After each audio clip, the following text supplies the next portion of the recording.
साथ देखें, फरमाते हैं मैं क्या इबादत करूंगा, मैं क्या नमाज पढ़ूंगा, मैं क्या बंदगी करूंगा। इबादत तो मेरी पूरी सैयदा ज़ैनब ने की है कि ऊँटों के कजामों पर बैठ कर भी अल्लाह की इबादत नहीं छोड़ी। ये आज इसी की करबला के शहदादों की, ये आज इसी की इमाम ज़ैनुल आबिदीन अलैहिस्सलाम की तारीख में आता है कि करबला के बाद और इमाम ज़ैनुल आबिदीन मदीने के बाहर एक खेमा लगा कर रहने लगे।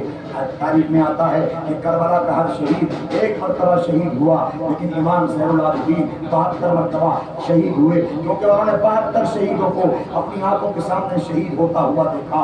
अली अकबर को उन्होंने देखा किस तरह से अली अकबर घोड़े पर सवार हुए, किस तरीके से हम शबीह पैगंबर इमाम अली अकबर जिनको देखकर नबी का खानदान और अहले मदीना उनकी तस्वीर में मदीने वाले आका का दीदार फरमाया करते थे। इमाम अली अकबर अल्लाह अकबर वो घोड़े पर सवार हुए, इमाम अली अकबर और जाकर के लड़ने के बाद उनके साथ जो जुल्म सितम हुआ, पहले उन्होंने यजीदियों को जहन्नम नसीब किया, उसके बाद उनके ऊपर जो जुल्म सितम हुआ, और उसके बाद जो उनके सीने पर जो पर्ची लगी, और उसके बाद फिर उस पर्ची को निकाला गया।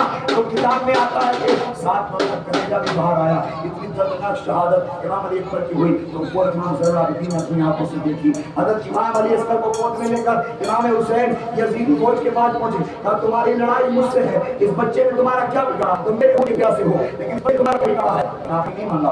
अच्छी शर्त मरदूद में मलाऊन के इमाम हुसैन अलैहिस्सलाम के बेटे इमाम अस्कर के बच्ची था, इमाम हुसैन के बाजू से अल्लाह अकबर कबीरा जिससे खून का फव्वारा छूटा।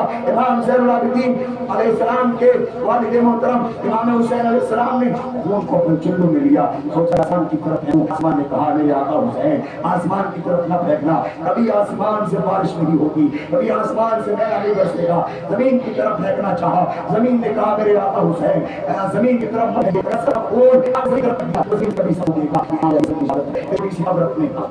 इमाम हुसैन की बना। अल्लाह अकबर, क्या कोई एहसान चुकाएगा नबी की औलाद का, आले रसूल का, क्या कोई उनके मुकाबले पर आएगा, क्या कोई उनकी बराबरी करेगा। इमाम हुसैन अलैहिस्सलाम ने अपने 6 महीने की बच्ची की कब्र अपनी हाथों से अल्लाह अकबर, ये भी इमाम ज़ैनुल आबिदीन के पास रखा। ये कौन है? मौला अली के बेटे हैं, हाशमी है, मौला अली के बेटे हैं, और कमरे बनी हाशमी घराने का चांद है, सानी हैदर है, वफा के शहंशाह है। होली रिश्ते में उनका रिश्तेदार लगता था। उसने कहा ए अब्बास, हमारी तुम्हारी लड़ाई नहीं है, तुम्हारे पास अवसर है, तुम्हारे पास मौका है कि तुम जा सकते हो, तुम मेरे रिश्तेदार हो, तुम्हें रिश्तेदारी की बिना पर मैं अमान देता हूँ कि तुम जा सकते हो। अल्लाह अकबर, ऐसे ही गाजी अब्बास को शहंशाह वफा नहीं कहा जाता, ऐसे ही अब्बास का आलम नहीं उठाया जाता।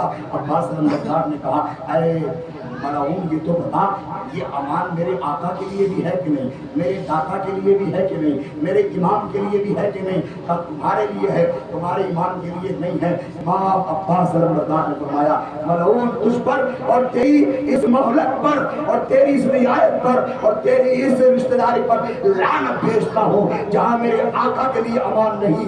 ऐसी जिंदगी किस काम की है, हम तो कुर्बान होने के लिए आए हैं आका हुसैन का। वफा की शहंशाह बनकर अब्बास अलमबरदार ने करबला में उठाया। इस तरीके से उनकी शहादत को इमाम ज़ैनुल आबिदीन ने, तो 72 शहीदों की शहादत इमाम ज़ैनुल आबिदीन ने अपनी आंखों से देखी। तो तारीख में लिखा है कि हर शहीद एक मरतबा शहीद हुआ, लेकिन इमाम ज़ैनुल आबिदीन 72 मरतबा शहीद हुए, क्योंकि उन्होंने 72 लोगों को अपनी आंखों से शहीद होता हुआ देखा था। पैरों में बेड़ियाँ थी। अल्लाह अकबर, हकीम अकनपुरी फरमाते हैं बेड़ियाँ हैं और पाँव हैं, और नैनवा का एक गाँव है।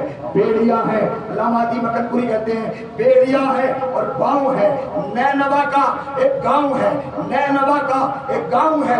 मकसदे हुसैन समझ, मकसदे हुसैन समझ, करबला तो धूप छाँव है, करबला तो धूप छाँव है, करबला तो धूप छाँव है। फिर फरमाते हैं करबला के ज़र्रे ज़र्रे पर यही तहरीर है, करबला के ज़र्रे ज़र्रे पर यही तहरीर है, करबला के ज़र्रे ज़र्रे पर यही तहरीर है। करबला एक ऐसा गम है जो आलमगीर है, करबला एक ऐसा गम है जो आलमगीर है। करबला तक थे यजीदो शिम्र और इब्ने ज़ियाद, करबला तक थे यजीदो शिम्र और इब्ने ज़ियाद। करबला के बाद शब्बीर ही शब्बीर है, करबला के बाद शब्बीर ही शब्बीर है। करबला के बाद इमाम ज़ैनुल आबिदीन अलैहिस्सलाम, इमाम ज़ैनुल आबिदीन, उसने इतनी बड़ी शहादत अपनी आंखों से देखी हो। तो तारीख में आता है کہ آپ نے بارش میں پانی کا پتنالا دیکھا ہے، لیکن کربلا کے بعد جس خیمے میں حسین پاک کے بیٹے زین العابدین مدینے کے باہر رہتے تھے، اس میں آنسوؤں کا پتنالا بہتا تھا۔ دو تین دن میں کھانا کبھی سامنے آتا، امام زین العابدین اس کھانے کو سامنے رکھتے، کربلا کا واقعہ سامنے آ جاتا، اس میں بھی آنسو گر جاتے، اس کو بھی چھوڑ دیا جاتا۔ دن بھر روزہ رکھتے، رات بھر کھڑے ہو کر نماز پڑھتے، کبھی قرآن پڑھتے۔ مجھے کہنے دو اس خاندان کے جیسا نہ نمازی ہے کوئی، نہ روزہ دار ہے کوئی، نہ حاجی ہے کوئی، نہ زکات دینے والا ہے کوئی، نہ سخی ہے کوئی، نہ بہادر ہے کوئی، نہ داتا ہے کوئی۔ امام زین العابدین جس نے کربلا کا اتنا بڑا غم اپنی آنکھوں سے دیکھا ہو، اس کے بعد نماز، اس کے بعد تلاوت، اس کے بعد عبادت اور روزہ، کیا تقویٰ ہے نبی زادوں کا، کیا سخاوت ہے نبی زادوں کی، اور پھر بخشش، معافی، نرمی، لوگوں کے لیے وسیع القلبی، لوگوں کے لیے خاطر تواضع، مدارات، مہمان نوازی، وہ مہمان نوازی، وہ مہمان نوازی، وہ مہمان نوازی۔ یہ جو عرب کی مہمان نوازی مشہور ہے، یہ ان شیخوں کی نہیں ہے، یہ مہمان نوازی مدینے والے آقا کے گھرانے کی ہے۔ مدینے والے آقا کے گھرانے سے عرب مشہور ہے مہمان نوازی۔ یہ کیا مہمان نوازی کریں گے جو مدینے کی حرمتوں کو پامال کر رہے ہیں؟ یہ کیا ایمان کی حفاظت کریں گے جو مسجد نبوی میں غیروں کو بدتمیزی کے ساتھ انوائٹ کر رہے ہیں؟ یہ کیا مہمان نوازی کریں گے جس مسجد نبوی کو بھارت اور دنیا کا سنی مسلمان چومنے کے لیے دنیا کا سفر کر کے جاتا ہے؟ آج اس میں یہ ودیش کے یہود اور نصارہ کو بلیک کلر کی گاڑیوں کو گنبد خضرا کے دائیں بائیں گھماتے ہوئے نظر آ رہے ہیں۔ اس لیے تو جناب قمر جلالی نے کہا تھا، پڑھتا ہوں تو خالق کی کہتی ہے کتاب، اے مصر یہودی یہ سعودی آزاد، قمر اس قوم کے بارے میں کیا لکھے، کعبے کی کمائی سے جو پیتے ہیں شراب، ایسی قوم ہے۔